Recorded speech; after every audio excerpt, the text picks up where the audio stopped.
Hey friends, welcome back to Mani Maker. In today's video, I'm going to show you how to reset your Cricut heat press. Whether you're using the EasyPress 2, EasyPress 3 or even Cricut Autopress. I've got all the steps covered. Since Cricut EasyPress models don't have a built-in factory reset button, you can try a simple power cycle.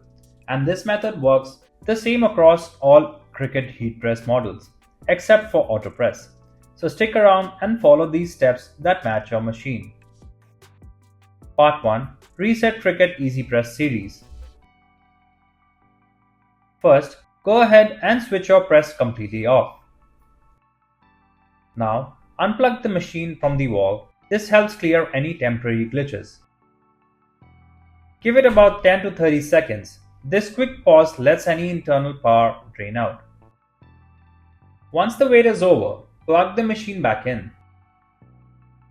Press the power button and turn it back on. That's it. Your EasyPress is reset and ready to go.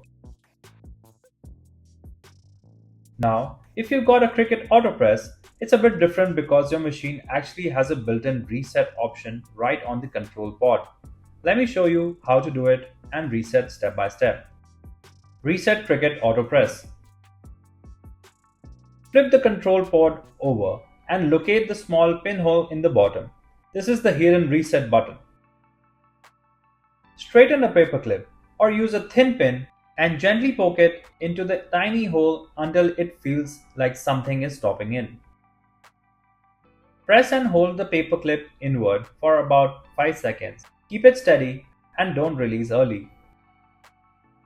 After about 5 seconds, you will hear a single chime. That chime confirms that Autopress has entered factory reset mode. Immediately after the chime, the Autopress machine will automatically shut down and restart automatically as a part of reset sequence. The little control pod will turn off and turn back on. When it starts again, it will go back to its original factory settings. Once both the machine and the control back turn back on, you see the pod showing its original default settings. This means your factory reset is all done. Thanks for watching. If you found this video helpful, be sure to hit the like button. For more easy to follow tutorials, don't forget to subscribe our channel. You can also visit manimaker.com for more DIY inspiration and creative crafting ideas. And if you ever need technical support or guidance, just give us a call at the contact number shown on the screen.